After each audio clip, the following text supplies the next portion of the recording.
Lalu kami ini ke bonka praksamaki kosang jadai nenglek chat root temkol thiet atai tak prejag atika buat perma nyomai miền đây tha dương ruộng khnia thưa bonka đang bay kosang prejadai temkol pre kru opechia ye cha temkol pre song chia pre kru opechiaរបស់យើងជាព្រះចៅអធិការរបស់យើងជាសាមណៈដែលយើងត្រូវគោរពបូជាដូច្នេះបុណ្យនេះគឺកើតឡើងដោយការរួបរวมគ្នាពាក្យថាបុណ្យផ្កាពីដើមគេយកផ្កាមែនតែនមកថ្វាយយើងឃើញក្នុងបត្រៃ3ដកភាគ72 73 74កពីអបទានបានលើកឡើងថាប្រធេរៈនិងប្រធេរីលោកបានសារភាពអំពីបុព្វកម្មរបស់លោកដែលលោកបានកើតមកមានរូបឆោមលងពណ៌មានតម្រេះចេះដឹងមានបញ្ញាឆ្លាតតាន់ព្រះនេះដោយសារលោកធ្លាប់បានថ្វាយផ្កាពីអតីតមក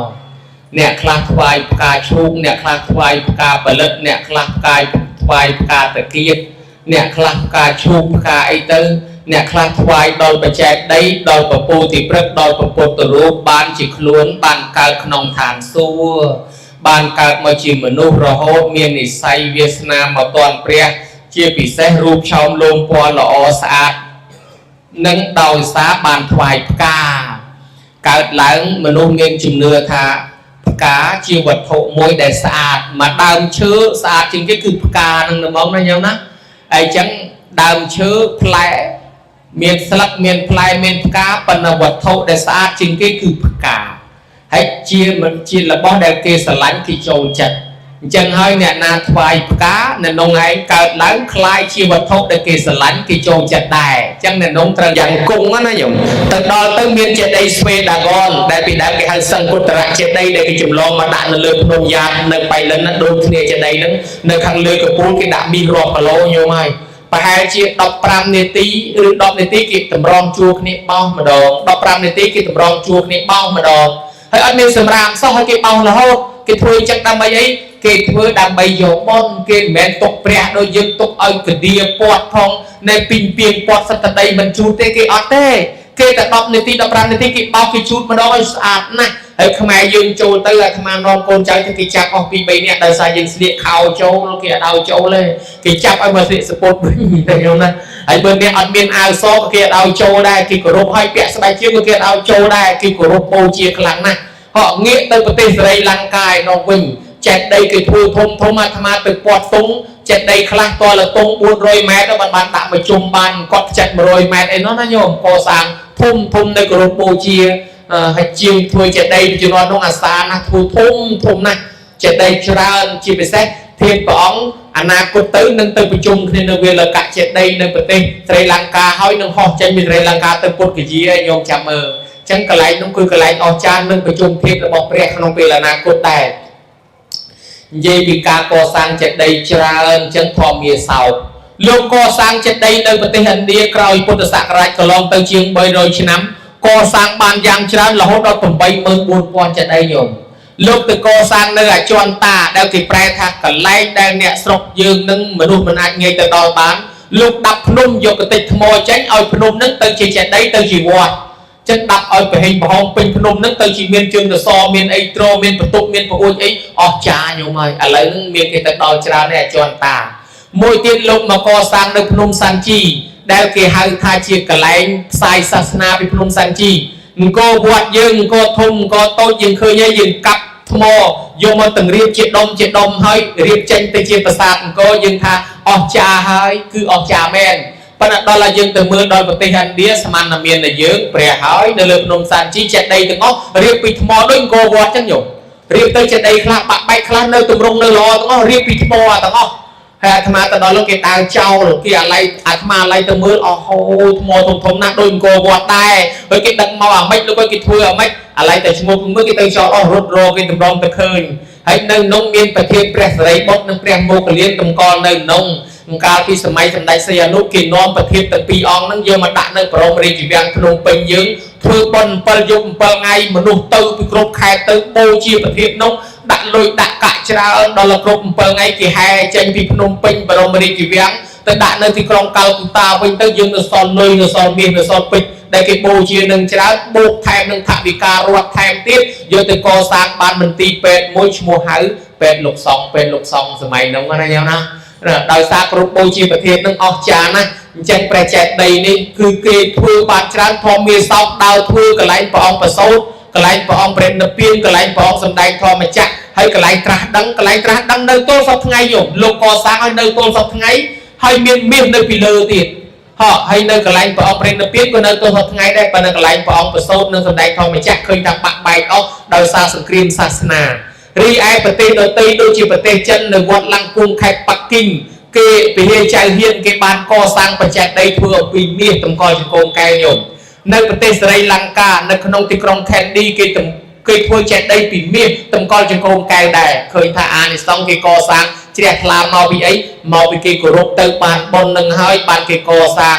ងាករាយបែរមករកពីសម័យពុទ្ធកាលព្រះអង្គព្រះនិព្វានទៅគឺចែកព្រះត្រីរកធាតុនោះយកទៅធ្វើកសាងចេតិយបញ្ចុះទុកហោហែទៅនិយាយពីស្ត្រីម្នាក់រឿងពីដើមមកគាត់បដើកូនដើរទៅឃើញកូនទៅក៏ឃើញគេធ្វើចេតិយហើយទៅស្រាប់តែណែសួរម៉ែគេធ្វើអីគេនោះម៉ែកូនឲ្យគេកសាងចេតិយហើយគេកសាងចេតិយនោះមានប្រយោជន៍អីទៅម៉ែកូនឲ្យគេជឿថាមហិតនូនឹងមានមហិទ្ធិឫទ្ធិច្រើនក្នុងពេលអនាគតមហាភូកោនឹងមានភោគៈទ្រព្យសម្បត្តិច្រើនមហាដេជោនឹងមានដេជះច្រើនគឺមានយសស័ក្តិមានអំណាចមហាបញ្ញោនឹងមានបញ្ញាឆ្លាតនឹងបុណ្យកុសលបាត់សុខបានអាយុវែងផ្សេងទៀតណាកូនហើយកូនក្មេងតូចនឹងលឺតែប៉ុណ្ណឹងវាដូចជាមាននិស្ស័យវាដោះខ្សែកពីកមកប្រាប់ថាម៉ែខ្ញុំចង់យកខ្សែកនេះទៅចូលកសាងចេតិយជាមួយគេបានទេម៉ែ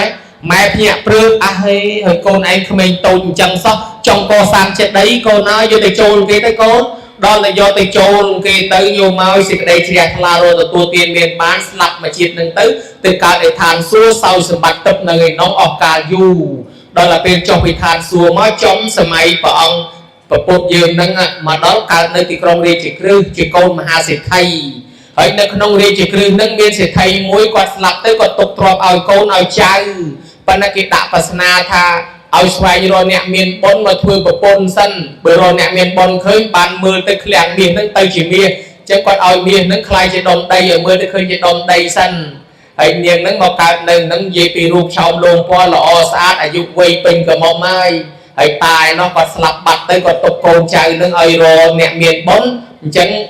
កូនគាត់នឹងមានកូនប្រុសនឹងវាត្រូវជាចៅនឹងវាត្រូវពេញកំឡោះដែរគាត់ទៅស្វែងរកអ្នកមានបុណ្យយកមាសនឹងមកកជ្រែកដាក់ឲ្យគេមើលក្រែងមានអ្នកមានបុណ្យមើលទៅវាចេញជាមាសមើលទៅមិនឃើញចេញជាមាសយកទៅដាក់នឹងផ្សារក្រែងមានអ្នកមកផ្សារដាក់រាល់ថ្ងៃគេឆ្ងល់គេថាតានោះឃើញយកដុំថ្មមកកជ្រែកមកអង្គុយលក់រាល់ថ្ងៃគ្មានណាទិញសោះហើយឃើញតែយកដុំថ្មមកលក់មកកជ្រែកនឹងរហូតតាហ្នឹងមិនខ្ចីមាត់ស្រាប់តែនាងស្រីកមុំមិញនេះកំពុងតែពេញរូបស្អាតម៉ែព្រឹកឲ្យទៅទិញប្រេងឯកសារទិញមកកូននាងកាន់ដបទៅទិញប្រេងស្រាប់តែកលេចឃើញតាហ្នឹងទៅប្រាប់ថាណែលោកអ៊ំហើយមាសពេជ្រកែកងល្អអញ្ចឹងអ៊ំឯងដាក់កញ្ច្រែងមិនក៏មិនដាក់ទូឲ្យស្អាតស្រួលពួយគ្រាន់តែប៉ុណ្ណេះកលេចទៅមកកញ្ច្រែងនោះទៅជាមាសទាំងអស់តានោះចាប់ដៃជាប់ឯងថារយូរហើយអ្នកមានបុណ្យឥឡូវឃើញឲ្យស្អាតណាស់លោកអើយអូដៃទៅផ្ទះតែដល់បើកឲ្យឃើញក្នុងឃ្លាំងគាត់ទៅជាមាសទាំងអស់វាចៃដនចៅគាត់នៅកំឡោះល្មមញោមដូចគេណាត់គ្នាអីហ្នឹងរៀបការឲ្យបដោយបកុលទ្រព្យសម្បត្តិឲ្យទៅអាខាងកឡងហ្នឹងខាងនោះសេដ្ឋីខាងនេះសេដ្ឋីនាងនឹងបានទ្រព្យសម្បត្តិច្រើនរស់នៅដោយសារកសាងចេតិយពីមុនមកស្រាប់តែព្រះសិរីបុត្រយើងនេះលោកទៅប្រនិព្វាននៅឯនិលន្ទាស្រុកកំណើតរបស់លោកកើតបន្ទប់ហ្នឹងលោកមកប្រនិព្វានក្នុងបន្ទប់ហ្នឹងវិញអ្នកស្រុកក៏ជ្រះថ្លាទៅកសាងចេតិយមួយនៅក្នុងសាកលវិទ្យាល័យនិលន្ទាជាសាកលវិទ្យាល័យដែលកើតមុនគេលើពិភពលោកមានតែពីរទេគឺសាកលវិទ្យាល័យនៅតកសិលាមួយនិងនៅនិលន្ទាមួយដែលក្នុងរឿងព្រេងថាទៅរៀនមុនគុំទៅរៀនចំណេះដឹងពីសាលាអាចារ្យគឺសាប្រម៉ោងនៅកតសិលានោះសពថ្ងៃអានោះនៅអាហ្គានីស្ថានឯនិលន្ទានឹងគឺនៅស្រុកព្រះសិរីបុត្រនឹងនៃសាកលវិទ្យាល័យនឹងអាត្មាទៅមើលហើយ10គីឡូ4ជ្រុងញោម គ្រាន់តែមានសង្គ្រាមសាសនាគេដុតឆេះមួយខែបានរលត់នៅកណ្ដាលសាកលវិទ្យាល័យនឹងមានចេតិយមួយគឺចេតិយព្រះសិរីបុត្រហើយគេលក់សម្បត្តិថ្លៃជាងគេមកស្រុកឥណ្ឌាមានកន្លែងហ្នឹងឯងព្រោះអ្នកប្រាជ្ញគឺស្រាវជ្រាវច្រើនសាកលវិទ្យាល័យចាក់ជាងគេមុនគេកើតមុនគ្រិស្តសករាជ600ឆ្នាំមុនណាញោមដល់តែពេលគេកសាងចេតិយព្រះសិរីបុត្រនាងហ្នឹងនាំប្តីនាំប្រពន្ធនាំគ្នាទៅមកនឹកថាយើងដែលកើតមកជាសេដ្ឋីមានបានប៉ុណ្ណឹងមកពីជាតិមុនយើងបានកសាងចេតិយដែរឥឡូវយើងធ្វើបន្តទៀតក៏នាំប្តីនាំម៉ែឪក្មេកទៅគោរពបូជាបច្ចេកដីនោះឥឡូវនាងស្លាប់ហើយទៅកើតឋានសួគ៌បានហើយក្នុងកពីថាបើសិនជានាងចុះមកកើតជាមនុស្សជាមហាអញ្ញាយើងទ្រព្យសម្បត្តិគ្មានលេខដាក់ទេប៉ុន្តែឥឡូវនាងមិនមកលំបាកដោះថ្មិញខ្ពុលមាត់ឲ្យដូចយើងទេនាងទៅនៅឋានសួគ៌សុខសប្បាយណាញោមណានេះហើយជាអានិសង្សអ្នកកសាងចេតិយបូជាចេតិយឬចូលរួមគោរពបូជាចឹងនឹងបានអានិសង្សយ៉ាងច្រើនសូម្បីតែព្រះមហាមុគលានឃើញទេវតាពីអ្នកប្តីប្រពន្ធស្អាតនោះក៏សួរថាអ្នកឯងកើតនៅមនុស្សធ្វើបុណ្យអីបានកើតមករូបឆោមលងពណ៌ស្អាតប្តីនៅថាលោកម្ចាស់ហើយខ្ញុំព្រះអង្គនឹងមិនចង់ទូលប្រាប់ទេព្រោះបុណ្យវាតិចពេកបុណ្យតិចពេកនឹងបុណ្យអីប្រាប់បន្តិចមកមើល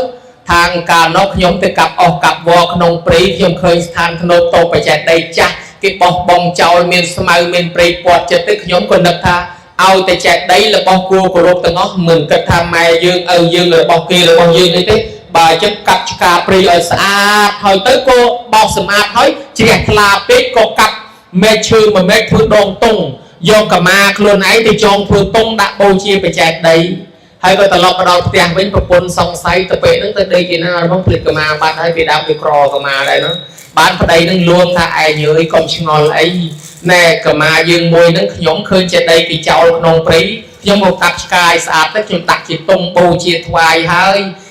យើងអត់បានធ្វើបុណ្យធំអីគេទេឯងអនុមោទនាបុណ្យបូជាចេតិយមួយហ្នឹងទៅណាឯងណាប្រពន្ធហ្នឹងក៏ចឹងដែរអញ្ចឹងយើងលះបង់កាមាមួយចាត់ទុកថាយើងធ្វើបុណ្យទៅចោះថ្វាយគុំសាធុទទួលយកបុណ្យហ្នឹងបានទេវតានឹងប្រាប់ថាព្រះអង្គហើយខ្ញុំព្រះអង្គធ្វើបុណ្យតែប៉ុណ្ណឹងបានពីអ្នកប្តីប្រពន្ធមកកើតជាទេវបុត្រហ្នឹងដោយសារលះបង់តែកាមាមួយបូជាបច្ចេកដីផងណាញោមណាអញ្ចឹងអ្នកគោរពចេតិយអ្នកបោសចេតិយអ្នកកសាងចេតិយបានអានិសង្សច្រើនដូចរៀបរាប់មកយ៉ាងហ្នឹងបានជាប្រគុណម្ចាស់ហ្នឹងលោកចង់ចែកបុណ្យឲ្យញោមដែរបើលោកធ្វើទៅលោកទៅបានបុណ្យទៅលោកបើធ្វើទៅចំណោះវត្តហ្នឹងទៅបានបុណ្យទៅចំណោះវត្តហ្នឹងអញ្ចឹងដើម្បីឲ្យញោមញាតិបានបុណ្យបានអាយុវែងផងក៏ធ្វើជាបុណ្យផ្កាទៅឲ្យញោមញាតិបានចូលរួមដែរយើងបានបំពេញបុណ្យកុសលរៀងខ្លួនបើដូច្នេះពេលយើងបានបុណ្យកុសលហើយបុណ្យហ្នឹងនឹងជួយយើងឲ្យបានអាយុវែងសុខភាពល្អអនាគតទៅកើតកន្លែងណាក៏មានលៀបមានយសមានស័ក្តិមានតំណែងដែរណាញោមណាកើតកន្លែងល្អឥឡូវយើងសូមមកទិញបុណ្យឲ្យបានដល់អតីតព្រះគ្រូឧបជាយាចាបច្ចេកអធិការវត្តគ្រប់ជំនាន់ក្នុងវត្តនេះព្រះគ្រូសូមស្ដាប់ឆ្វេងរួមទាំងអាចារ្យគណៈកម្មការដែលជាឧបការៈរបស់វត្តមានគុណបំណាច់ជាមួយវត្តអារាមនឹងក៏សូមអនុមោទនាបុណ្យនេះផងប្រគុណម្ចាស់គ្រូព្រះអង្គក៏មានមេត្តាបិតាដូនតាស្លាប់ទៅញោមញាតិក៏មានមេត្តាបិតាដូនតាស្លាប់ទៅឥឡូវយើងមកទិញបុណ្យនឹងឲ្យបានដល់មេត្តាបិតាដូនតាយើងទាំងអស់គ្នាណាញោមណាហើយវរៈជនវរៈនារីតស៊ូបូជាពលីជីវិតដើម្បីបបហេតុជាតិសាសនានាយទាហាននគរបាលឬក៏ថ្នាក់ដឹកនាំដែលតស៊ូក្នុងសមរភូមិទៅដើម្បីថែរក្សាការពារទឹកដីឲ្យយើងរស់រានមានជីវិតនេះយើងសូមឧទ្ទិសផលបុណ្យនេះទៅដល់លោកទាំងនោះផងហើយទេវតាដែលអញ្ជើញមកក៏សូមយើងជូនបុណ្យដែរសូមទេវតាអនុមោទនាបុណ្យផងសូមទេវតានាំតំណែងទៅប្តឹងប្រាប់ដល់ញាតិទាំងនោះផងហើយសូមឲ្យទេវតាជួយថែរក្សាការពារប្រគុណជាអង្គម្ចាស់គ្រប់ព្រះអង្គមានបដិជាប្រគុណលយវីព្រះវិន័យធម៌លោកគុណស្រុកពោះប្រគុណជាអង្គម្ចាស់បច្ចេកអធិការវត្តព្រះគុណម្ចាស់គ្រប់ព្រះអង្គដែលបាននិមន្តមកចូលរួមនេះក៏សូមប្រគុណម្ចាស់មានប្រសុខភាពល្អគង់ជាមលុបដល់បរិស័ទឯញោមញាតិទាំងអស់ដែលមកពីទីជិតទីឆ្ងាយអ្នកជួយខ្វល់ខ្វាយជួយខ្នះខ្នែងតាំងពីសន្តិសុខតាំងពីយានជំនិះតាំងពីសម្ភារៈផ្សេងនឿយហត់ចូលជាបច្ច័យលុយកាក់អីសពបែបយ៉ាងសូមឲ្យទេវតាថែរក្សាការពារញោមទាំងអស់គ្នានឹងរស់នៅឲ្យបានសុខចម្រើនអស់កាលយូរសុខភាពល្អអាយុវែងកុំឲ្យមានជំងឺឈឺអាពាហ៍បៀតបៀនហើយបើអ្នករត់ទទួលទានក៏ចេះតែមានបានសម្បូរលុយសម្បូរកាក់ចាយកុំងាយអស់ណាញោមណាទៅទីកន្លែងណាបានសុខបានសុវត្ថិភាពបើមានកូនមានចៅសុខអាល្អហើយបើមានកូនភាសាចៅភាសាសុខអាល្អមកនៅជាមួយទៀតណាញោមណាលើកមុខលើកមាត់ញោមឲ្យរស់រានមានជីវិតប្រកបដោយសេចក្តីសុខសេចក្តីចម្រើនបើញោមយិតមានបំណងប៉ុនប៉ងប្រាថ្នាយ៉ាងណា trong mà từ từ đó nhiệt na trong bạch na ấy à tham gia đạp mình lưu tới khơi từ một cái ôi nó sau mọi sự đây bạch na riêng luôn bẹp nông bẹp nông bẹp nông bẹp nông bẹp nông bẹp nông xong là dân nông còn bay khai lái cao xong đánh xong là một thạch chọc ấy vang